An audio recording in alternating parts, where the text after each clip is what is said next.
എല്ലാവർക്കും PSC key points എന്ന YouTube ചാനലിലേക്ക് സ്വാഗതം. എല്ലാവരും സുഖമായിട്ടിരിക്കുക, സേഫായിട്ടിരിക്കുക. PSC കീ പോയിൻറ്റ്സ് എന്നത് PSC ഉദ്യോഗാർത്ഥികൾക്ക് ഹെൽപ്ഫുള്ളായിട്ടുള്ള ഒരു യൂട്യൂബ് ചാനലായിരിക്കും. അപ്പോൾ നമ്മളിന്ന് നോക്കാൻ പോകുന്നത് കേരള ഹിസ്റ്ററിയെക്കുറിച്ചാണ്. നമുക്ക് വീഡിയോയിലോട്ട് കിടക്കാം. കേരളത്തിൽ ബ്രിട്ടീഷുകാരുടെ പ്രധാന വ്യവസായ സൈനിക സ്ഥാപനം സ്ഥിതി ചെയ്തിരുന്ന സ്ഥലം. അഞ്ചുതെങ്ങ്. കേരളത്തിൽ ബ്രിട്ടീഷുകാരുടെ പ്രധാന വ്യവസായ സൈനിക സ്ഥാപനം സ്ഥിതി ചെയ്തിരുന്നത് അഞ്ചുതെങ്ങാണ്. ഇംഗ്ലീഷ് ഈസ്റ്റ് ഇന്ത്യ കമ്പനി ഏഷ്യയിലെ ഏറ്റവും വലിയ സുഗന്ധവ്യഞ്ജനത്തോട്ടം നിർമ്മിച്ചത് കണ്ണൂർ ജില്ലയിലാണ്. എവിടെ? അഞ്ചനക്കണ്ടിയിൽ.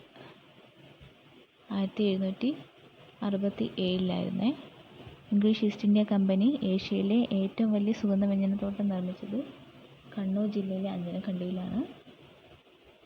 1767. സാമൂതിരിയുടെ കണ്ടത്തിലേക്ക് നീട്ടിയ പീരങ്കി എന്നറിയപ്പെടുന്ന കോട്ട ചാലിയൻകോട്ട. കോഴിക്കോട് സ്ഥിതി ചെയ്യുന്ന ചാലിയൻകോട്ടയാണ് സാമൂതിരിയുടെ കണ്ടത്തിലേക്ക് നീട്ടിയ പീരങ്കി എന്നറിയപ്പെടുന്ന കോട്ട. പഴശ്ശി സമരങ്ങളുടെ വേദിയായിരുന്ന പുരളിമല ഏത് താലൂക്കിൽ സ്ഥിതി ചെയ്യുന്നു? തലശ്ശേരി. പഴശ്ശി സമരങ്ങളുടെ വേദിയായിരുന്ന പുരളിമല തലശ്ശേരി താലൂക്കിലാണ് സ്ഥിതി ചെയ്യുന്നത്. കേരളത്തിലെ ഏറ്റവും വലിയ ഗോത്രവർഗ കലാപമായ കുറിച്യ കലാപം അടിച്ചമർത്തിയതെന്ന്? 1812 മെയ് 8. കേരളത്തിലെ ഏറ്റവും വലിയ ഗോത്രവർഗ കലാപമായ കുറിച്യ കലാപം അടിച്ചമർത്തിയത് 1812 മെയ് 8. മെയ് 8 ഒരു ഇമ്പോർട്ടൻസ് കൂടിയുണ്ടല്ലോ. ഇത് മെയിൻ ഇമ്പോർട്ടൻസ് അതാണ് world red cross day, May 8. Okay. അടുത്തത്, രണ്ടാം പഴശ്ശി കലാപത്തിൻ്റെ ഭാഗമായി 1802 തലക്കൽ ചന്തുവിൻ്റെ നേതൃത്വത്തിൽ തകർത്ത ബ്രിട്ടീഷ് കോട്ട. പനമരം കോട്ട.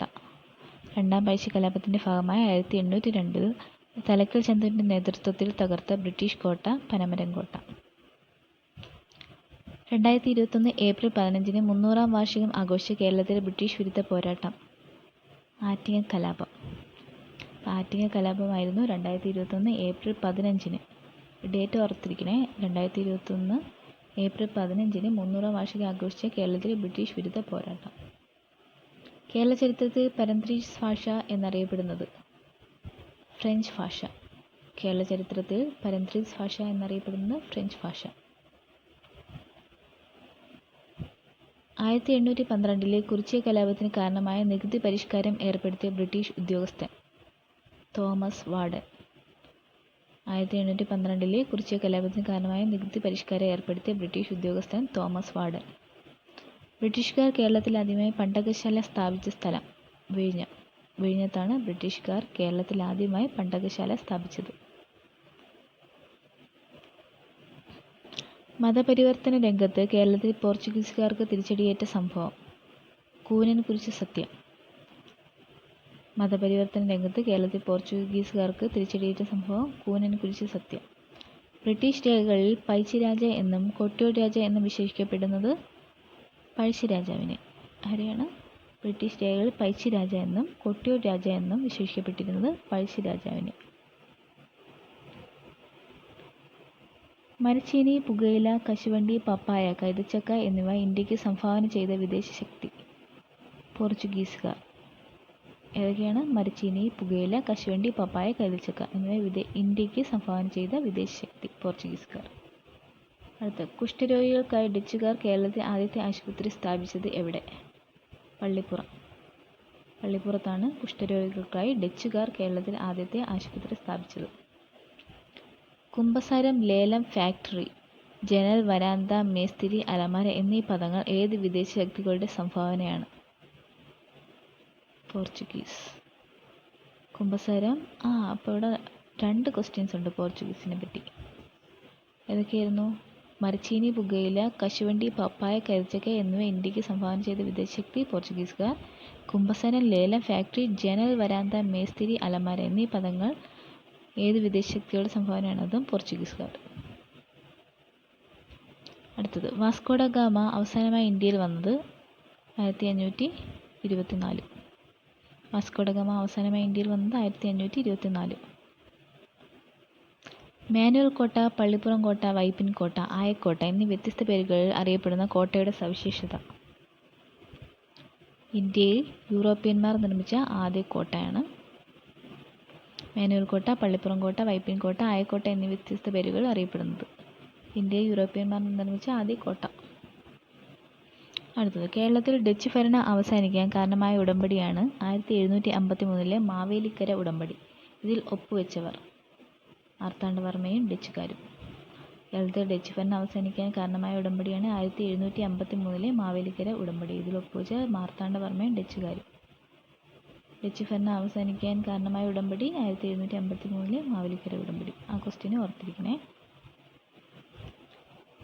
അടുത്തത്, ഹോർത്തൂസ് മലബാറിക്കസ് എന്ന ഗ്രന്ഥരചനയിൽ അഡ്മിറൽ വാൻഡീഡിനെ സഹായിച്ച മലയാളി വൈദ്യൻ ഇട്ടി അച്യുതൻ. ഹോർത്തൂസ് മലബാറിക്കസ് എന്ന ഗ്രന്ഥരചനയിൽ അഡ്മിറൽ വാൻഡീഡിനെ സഹായിച്ച മലയാളി വൈദ്യനാണ് ഇട്ടി അച്യുതൻ. അടുത്ത ക്വസ്റ്റ്യൻ, ഇരവികോർത്തൻ ചെപ്പേട് എന്നറിയപ്പെട്ടിരുന്ന ശാസനമേത്? വീരരാഘവ പട്ടയം. ഇരവികോർത്തൻ ചേപ്പേട് എന്നറിയപ്പെട്ടിരുന്ന ശാസനം വീരരാഘവ പട്ടയം. കേരള ചരിത്രത്തിൽ പെരുംചെല്ലൂർ എന്നറിയപ്പെട്ടിരുന്ന പ്രദേശം തളിപ്പറമ്പ്. കേരള ചരിത്രത്തിൽ പെരുംചെല്ലൂർ എന്നറിയപ്പെട്ടിരുന്ന പ്രദേശമാണ് തളിപ്പറമ്പ്. ഉത്തര കേരളത്തിൽ പഴുക്കേറിയ എന്നറിയപ്പെട്ടിരുന്ന ഒരു ദുരാചാരം പുലപ്പേടി. ഉത്തര കേരളത്തിൽ പഴുക്കേറിയൽ എന്നറിയപ്പെട്ടിരുന്ന ഒരു ദുരാചാരം ഉണ്ടായിരുന്നു, അതാണ് പുലപ്പേടി. തിരുവിതാംകൂറിൻ്റെ ക്വസ്റ്റ്യൻസ് ആണ്. തിരുവിതാംകൂറിൽ ജന്മിത്വം അവസാനിപ്പിക്കാൻ മുൻകൈയെടുത്ത രാജാവ് മാർത്താണ്ഡവർമ്മ. തിരുവിതാംകൂറിൽ ജന്മിത്വം അവസാനിപ്പിക്കാൻ മുൻകൈയെടുത്ത രാജാവ് മാർത്താണ്ഡവർമ്മ. തിരുവിതാംകൂറിൽ പാശ്ചാത്യ രീതിയിലുള്ള ചികിത്സാ സമ്പ്രദായം ആരംഭിച്ചത് ഏത് ഭരണാധികാരിയുടെ കാലത്താണ്? ഗൗരി ലക്ഷ്മി ഭായ്.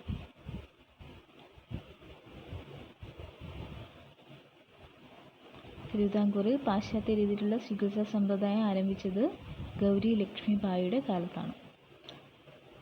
സർക്കാർ വസ്തുക്കളിൽ കുടിയാന് സ്ഥിരാവകാശം ലഭിച്ച തിരുവിതാംകൂറിലെ പണ്ടാരപ്പാട്ട വിളംബരം പുറപ്പെടുവിച്ച വർഷം 1865. സർക്കാർ വസ്തുക്കളിൽ കുടിയാന് സ്ഥിരാവകാശം ലഭിച്ച തിരുവിതാംകൂറിലെ പണ്ടാരപ്പാട്ട വിളംബരം പുറപ്പെടുവിച്ച വർഷം 1865.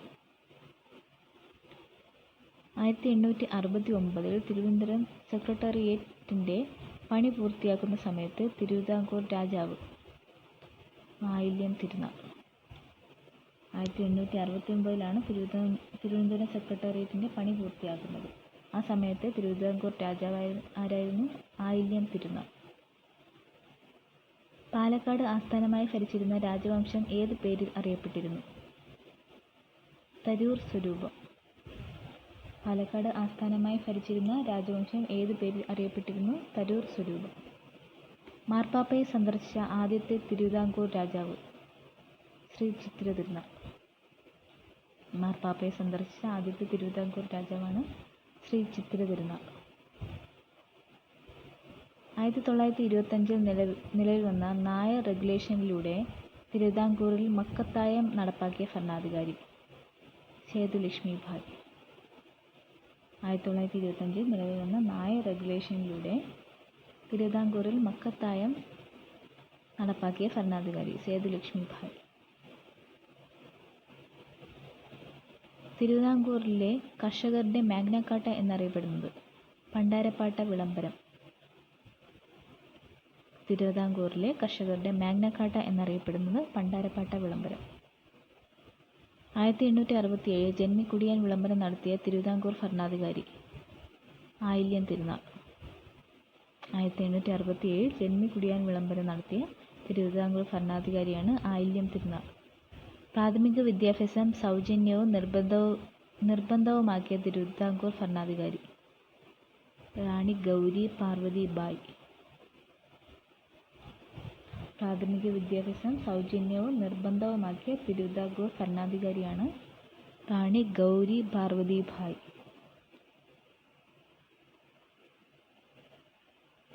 പ്രാചീന കേരളത്തിൽ ബലിത എന്നറിയപ്പെട്ടിരുന്ന വർക്കല നഗരത്തിൻ്റെ ശില്പി അയ്യപ്പൻ മാർത്താണ്ഡൻ പിള്ള.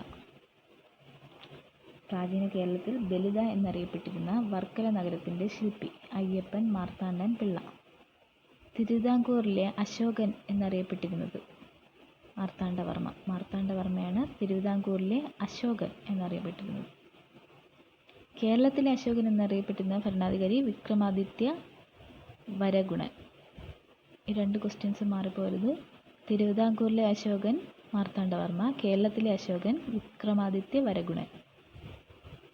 മാർത്താണ്ഡവർമ്മ കായംകുളം പിടിച്ചടക്കിയ പുറക്കാട് യുദ്ധം നടന്ന വർഷം 1846.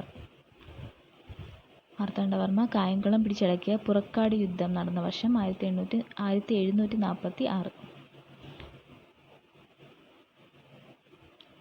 1938 രൂപം കൊണ്ട തിരുവിതാംകൂർ സ്റ്റേറ്റ് കോൺഗ്രസിൻ്റെ ആദ്യ പ്രസിഡന്റ് പട്ടം താണുപിള്ള. 1938 രൂപം കൊണ്ട തിരുവിതാംകൂർ സ്റ്റേറ്റ് കോൺഗ്രസിൻ്റെ ആദ്യ പ്രസിഡന്റാണ് പട്ടം താണുപിള്ള. പിന്നാക്ക സമുദായത്തിലെ കുട്ടികൾക്ക് സർക്കാർ സ്കൂളുകളിൽ പ്രവേശനം അനുവദിച്ച തിരുവിതാംകൂർ ഭരണാധികാരി ശ്രീ മൂലം തിരുനാൾ. പിന്നാക്ക സമുദായത്തിലെ കുട്ടികൾക്ക് സർക്കാർ സ്കൂളുകളിൽ പ്രവേശനം അനുവദിച്ച തിരുവിതാംകൂർ ഭരണാധികാരി ശ്രീ മൂലം തിരുനാൾ. അടുത്തത്, തെക്കൻ തിരുവിതാംകൂറിൽ ദേവദാസി സമ്പ്രദായം നിർത്തലാക്കിയതാര്? സേതുലക്ഷ്മിഭായ്. തെക്കൻ തിരുവിതാംകൂറിൽ ദേവദാസി സമ്പ്രദായം നിർത്തലാക്കിയത് സേതുലക്ഷ്മിഭായ്. മാർത്താണ്ഡവർമ്മയുടെ രാഷ്ട്രീയ തലസ്ഥാനം കൽക്കുളം ആയിരുന്നു. എന്നാൽ വ്യാപാര തലസ്ഥാനം എവിടെയായിരുന്നു? മാവേലിക്കര. അപ്പോൾ മാർത്താണ്ഡവർമ്മയുടെ രാഷ്ട്രീയ തലസ്ഥാനം എവിടെയാണ്? കൽക്കുളം. മാർത്താണ്ഡവർമ്മയുടെ വ്യാപാര തലസ്ഥാനം മാവേലിക്കര. കൽക്കുളം. ഓക്കെ. കൊച്ചിയും തിരുവിതാംകൂറും തമ്മിൽ ഒപ്പുവെച്ച 1762 ശുചീന്ദ്രം ഉടമ്പടി സമയത്തെ തിരുവിതാംകൂർ രാജാവ്? ധർമ്മരാജ. കൊച്ചിയും തിരുവിതാംകൂറും തമ്മിൽ ഒപ്പുവെച്ച 1762 ശുചീന്ദ്രം ഉടമ്പടി സമയത്തെ തിരുവിതാംകൂർ രാജാവ് ധർമ്മരാജ. അടുത്തത്, വേമ്പനാട്ട് കായലിൽ സ്ഥിതി ചെയ്യുന്ന പാതിരാമണൽ ദ്വീപിൻ്റെ പ്രാചീന നാമം?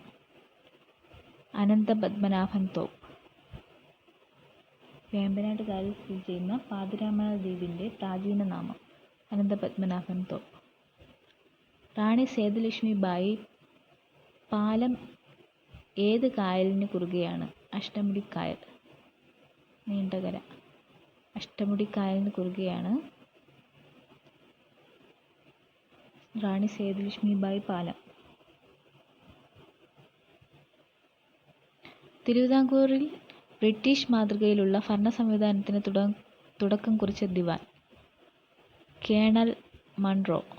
തിരുവിതാംകൂറിൽ ബ്രിട്ടീഷ് മാതൃകയിലുള്ള ഭരണ സംവിധാനത്തിന് തുടക്കം കുറിച്ച ദിവാനാണ് കേണൽ മൺറോ. അടുത്തത്, തിരുവനന്തപുരം കവടിയാർ കൊട്ടാരവളപ്പിലെ പഞ്ചവടി ഏത് തിരുവിതാംകൂർ രാജാവിൻ്റെ അന്ത്യവിശ്രമ സ്ഥലമാണ്? ശ്രീ ചിത്തിര തിരുനാൾ. തിരുവനന്തപുരം കവടിയാർ കൊട്ടാരവളപ്പിലെ പഞ്ചവടി ഏത് തിരുവിതാംകൂർ രാജാവിൻ്റെ അന്ത്യവിശ്രമ സ്ഥലമാണ്? ശ്രീ ചിത്തിര തിരുനാൾ. മുന്നിൽ ശ്രീ ചിത്തിര തിരുനാളിൻ്റെ ഒരു കാര്യം പറഞ്ഞായിരുന്നല്ലോ. മാർപ്പാപ്പയെ സന്ദർശിച്ച ആദ്യത്തെ തിരുവിതാംകൂർ രാജാവാണ് ശ്രീ ചിത്തിര തിരുനാൾ. ഓക്കെ, അപ്പോൾ ഇന്നത്തെ വീഡിയോ ഇവിടെ കഴിഞ്ഞു. Thank you.